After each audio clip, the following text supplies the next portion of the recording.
A dangerous gang leader kidnaps the son of a wealthy man. But what happens when feelings begin to blur the lines between captor and captive?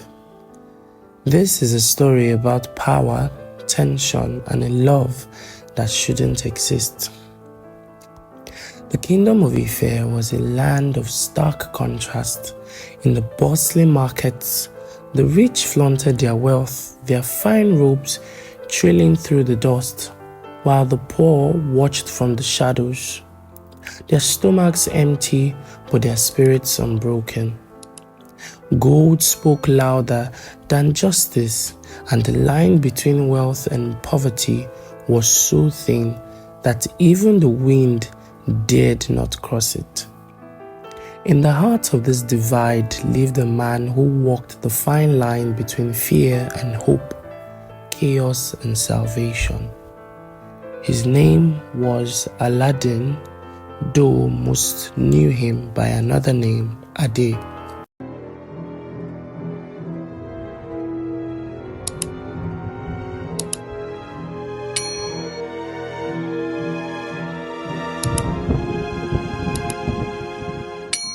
It was a name as soft as the morning breeze, yet whispered with the weight of a storm. Ade was no ordinary man. He didn't belong to the world of fine robes and gold, nor did he bow to the misery of the streets. He was something else entirely. A thief, yes, but also a giver. A villain to some, but a savior to many.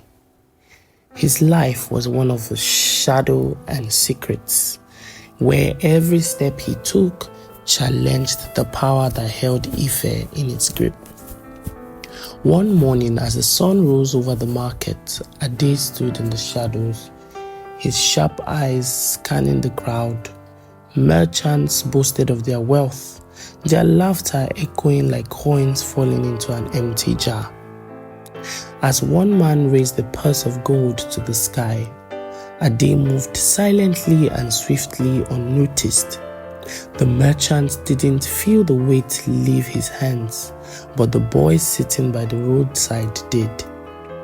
Wide-eyed, he watched as Ade pressed a single coin into his palm.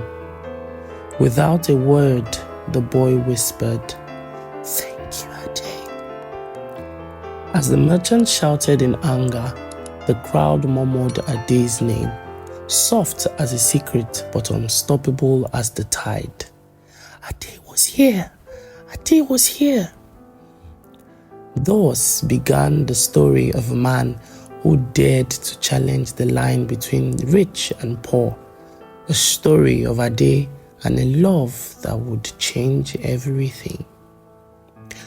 Not far from the bustling market, past the high walls of privilege, lived another young man whose life was a very different one from Ade's. His name was Joe, son of the wealthiest merchant in Eair. To the world, Joe had everything: luxury, education, and status. But to Joe, his life felt like a gilded cage. He had spent years studying the world beyond the walls, trade routes, histories of empires, and philosophies of life. But books could not teach him how to bridge the gap between the rich and the poor. That knowledge lay behind his reach, in a world he could only observe from a distance. Joe's father, Oba, was a man of ambition who had built his fortune through ruthless deals, caring little for the lives crushed under the weight of his success. To Oba, Joe was not just a son, but an heir expected to carry on the legacy of wealth and power. Meanwhile, in the alleys of the poor district, whispers of Ade's plan began to spread. Ade, the shadow who stole from the rich to give to the poor, had set his sights on Oba's fortune, built on the suffering of many. Ade knew that the time had come to take it back. In the light of day, Eair seemed untouched by the storm brewing beneath its surface, But as the sun dipped below the horizon, two lives were on a collision course, one bound by duty, the other by rebellion. Joe and Ade, two men from different worlds, were about to meet in the most unexpected way. The night was still, the kind of stillness that made even the richest man uneasy. In Oba's estate, lanterns flickered, casting long shadows against high walls as guards patrolled with the confidence of men who had never known fear. They didn't expect their fortress to be breached that night. While the wealthy slept soundly in their silk-draped beds, a day moved through the darkness like a whisper carried by the wind. His gang followed closely, silent and steady. For weeks, they had studied the estate's rhythms, and tonight they struck. Ade was the first to slip through the gates, his movements as precise as a dancer.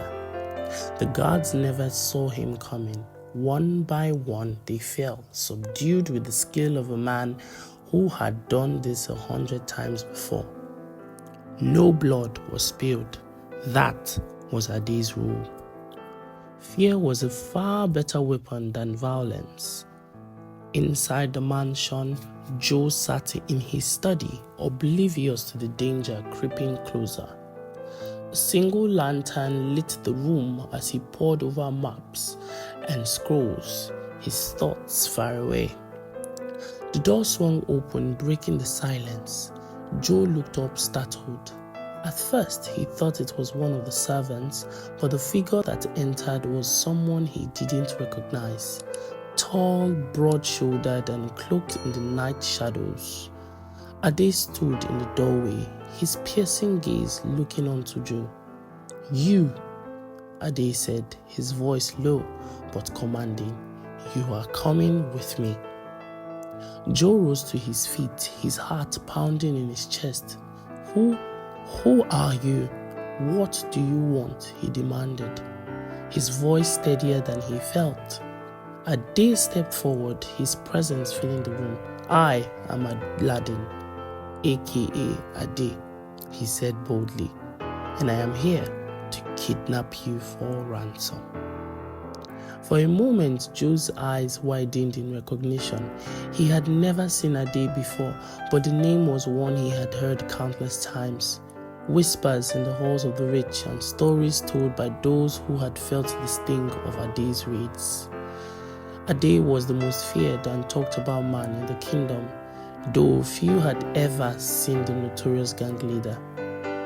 Panic gripped Joe's heart, but he forced himself to swallow it.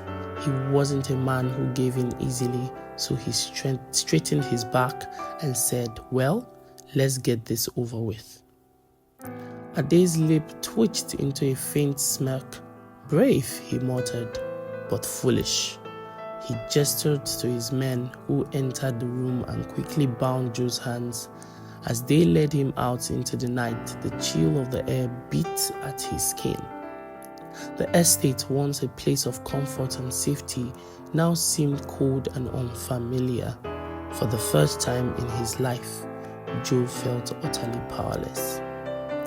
Ade walked ahead, his stride purposeful, his mind focused on the task.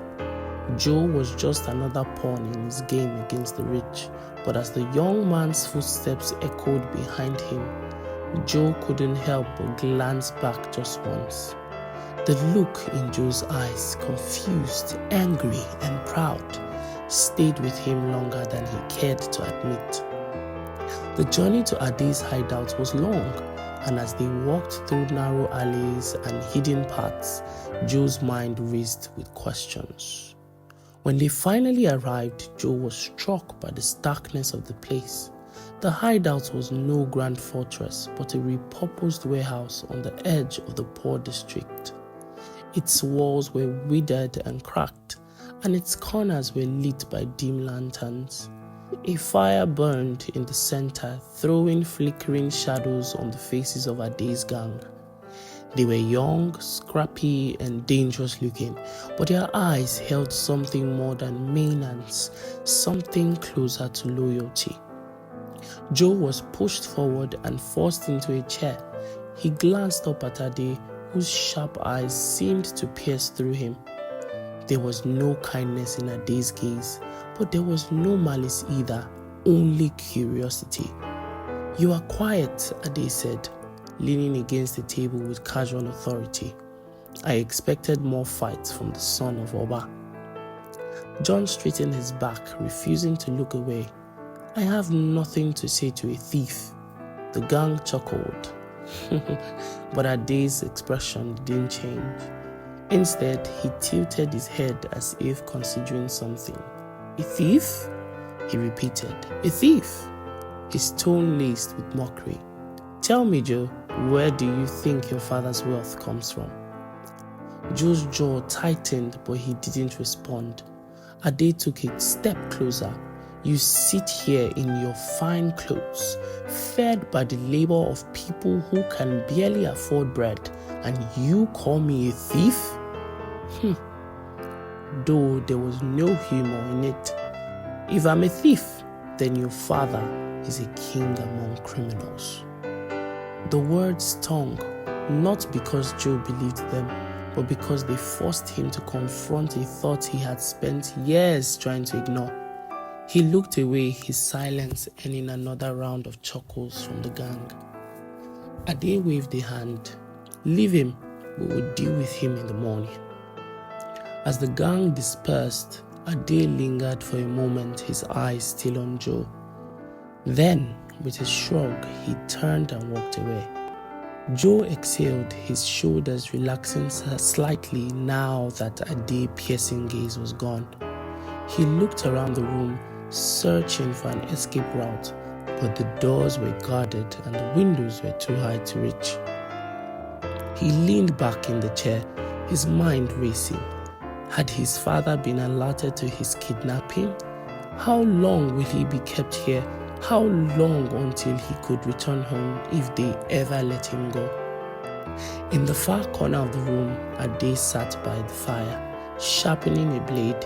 He didn't look at Joe, but the merchant's son stayed in his peripheral vision. Joe was different from anyone Ade had ever encountered.